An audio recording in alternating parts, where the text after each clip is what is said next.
I'm terribly sorry for our less than civil surroundings. As long as dear Monsieur Lacoste is at my shop, it's a far from suitable venue for discreet conversation. At any rate, please make yourself comfortable. This tale is not a short one, but I'm certain it will be an interesting one. That may be, Professor. Just bear in mind it's a long time since my last lecture. I need to find my friend. End of story. I'm well aware of that, but if you ever hope to find your friend, you will need to know what you are searching for, and what may await you at the end of that search. It's a new approach to me, but I suppose it couldn't hurt. My academic research focused primarily on Tibet. I've been fascinated with its religion, its secrets, and its legends ever since I was a young man. I became something of an expert. I held a professorship, and sometimes I even received funding to lead expeditions. The last of these expeditions was with your friend, Yen Wang. As you know, we found a dead monk, pieces of a map, and a gemstone. The Eye of the Dragon. Exactly. The remains of the map held clues to a mythologized monastery in the Kembalung Valley. This hidden valley was said to contain the entrance to the legendary Shambhala. At that time, however, I only knew that the Buddhists believed Shambhala to be a kingdom where a dynasty of enlightened kings safeguard the most secret teachings of Buddhism. Of course, I always assumed that Shambhala was a religious myth, but the idea that this place could really exist, it was an exciting prospect. The chance for a truly sensational discovery. Unfortunately, the early onset of winter upset our plans, and we had to give up.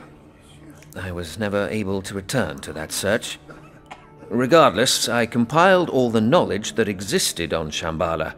I studied all the available sources, retranslated old texts. The result was a picture of a mysterious place of indescribable power. Can you describe it? An ancient place. And it's not just important to Buddhism. Other religions and cultures also have ties to this location. There, my friend, is where all questions and answers have their origin. So that I may perceive whatever holds the world together in its inmost folds. I'm not a big one for riddles, Professor. Could you be a little more concrete? I don't need enlightening, I just need my friend's whereabouts. You may yet find both. When do we get around to how? How? By finding Shambhala, of course. I'm not supposed to understand any of this, am I? You want me to be concrete? Here's a very concrete story. It is the result of many years of research. About 10,000 years ago, a tribe of hunters and herdsmen discovered a colossal system of caves in the Himalayas. While they were there, their intellectual capacities suddenly grew exponentially. The technical advancements that resulted from this growth allowed them to settle in the caves. The people knew that this must be a very special place. At its center, they could feel a strong energy that seemed to be responsible for their rapid development. For these people, this energy proved to be a gift from the gods. They used this gift to build gigantic underground temple complexes. Within a few generations, a prosperous culture was flourishing. Science, art, and architecture were at a level far beyond what we know today. The people developed both a complex language and the first complete writing system. The energy itself, in combination with the rapid tempo of medical advancement, allowed the people to live to an extremely old age. Illness practically ceased to exist. And these caves are supposed to be Shambhala? Yes, I am thoroughly convinced that this is the case. However, you can certainly call it something else if you prefer a different name. I don't know. Even without the dragon, it all still sounds like a fairy tale. Well, the dragon... I personally believe that the dragon is merely a symbol, because the story continues. Go on, then. Something must have happened, because Shambhala was abandoned. I don't know the exact reason why, but what could have caused the people to leave this wonderful place, apart from a true catastrophe? You mean they got attacked by dragons? In a way. The dragon seems to be a metaphor for this sudden catastrophe.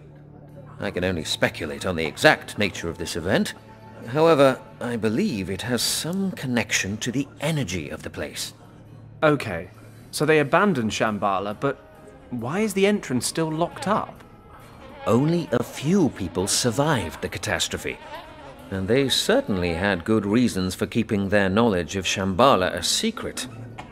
They trained a sworn caste of priests who passed on this knowledge from generation to generation, and who continue to do so today. Actually, I think the Nazis killed them all. But there would be more. The caste of priests established 2 monasteries, far from any other settlements, in which to safeguard the secret. The first monastery was built directly over the only entrance to Shambhala. In the Kembulung Valley? Most of the priests stayed in this valley, along with one of the 2 artifacts that can open the entrance. So you really believe that this secret chamber somehow leads to Shambhala? But that would mean that Richard is already... Indeed. But if he's there, can he still be alive? I mean, the dragon metaphor thing. There's only one way to find out. We need the second artifact, which is in the other monastery, right? We can only assume so. The second group of priests hiked over the peaks of the Himalayas, the so-called Lost Horizon, until they reached the region that is part of India today. They hid the other key there, in a temple complex. Unfortunately, I never found out exactly where this temple complex is located. But we have the Eye of the Dragon, and the engravings in the monastery say it'll reveal the location of the second key. Only if we have the Keeper's map. And, alas, this is something I've long searched for. The only clues I've found refer to a remarkable map drawn up in 1513 by an Ottoman admiral named Piri Reis. For example, this map depicts the ice-free perimeters of the Antarctic.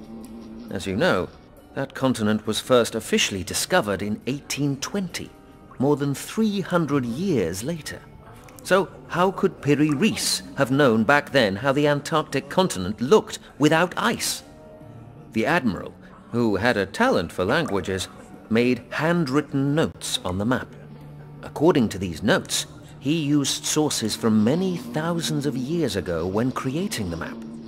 He came across these sources during a trip through the Far East.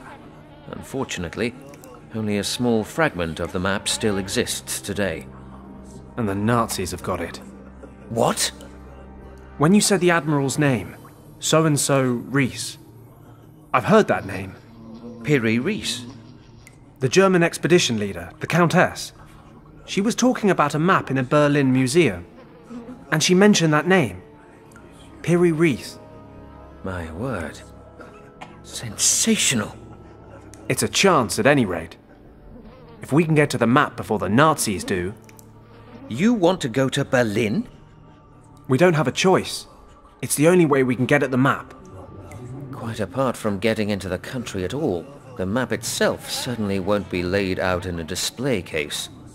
How do you expect this to work? The Olympic Games are on. We just need to look like tourists. Besides, it's a lot more fun if you just worry about these things later. Let's get the eye and get out of here. If you say so. Lacoste must be finished by now. Let's go. Please wait a moment. The Eye of the Dragon is hidden in the back room.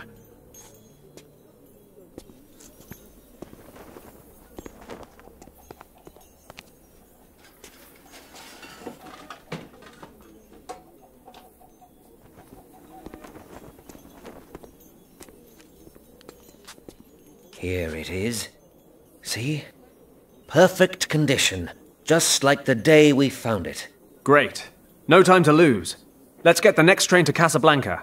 Then get on a ship to Spain or Portugal. The further from the Nazis, the better. It sounds as if you're no stranger to running from problems, young man. You remind me of myself a few dozen years ago. Professor, get down!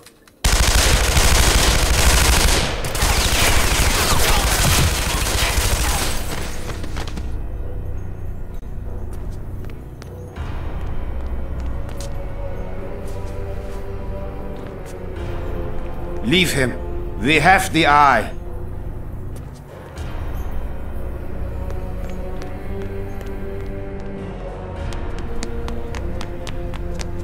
Professor. They've taken it. Don't get up. I'll get help. Don't be a fool. You must follow them before they escape. You need a doctor. No! Listen carefully. If you are found on the crime scene, you will be arrested. You cannot help me anymore, my boy. But help yourself and the others recover the Eye of the Dragon. Now it's up to you. You alone to prevent the Nazis reaching Shambhala.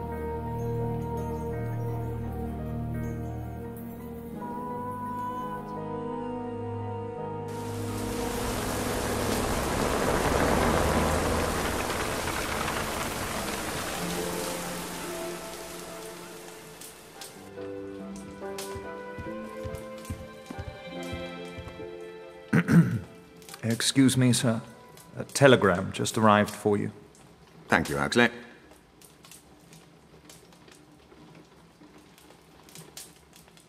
Anything else? No, sir. I just wondered...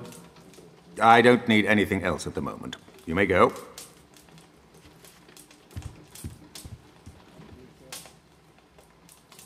German ambush in monastery. Stop. Richard's still there. Stop. Paddock to the rescue. Stop. Now in India. Stop. Send reinforcements. Stop. Waiting at Camp Hadley in Rangpur, North India. Stop. Signed Lieutenant Thomas Finch.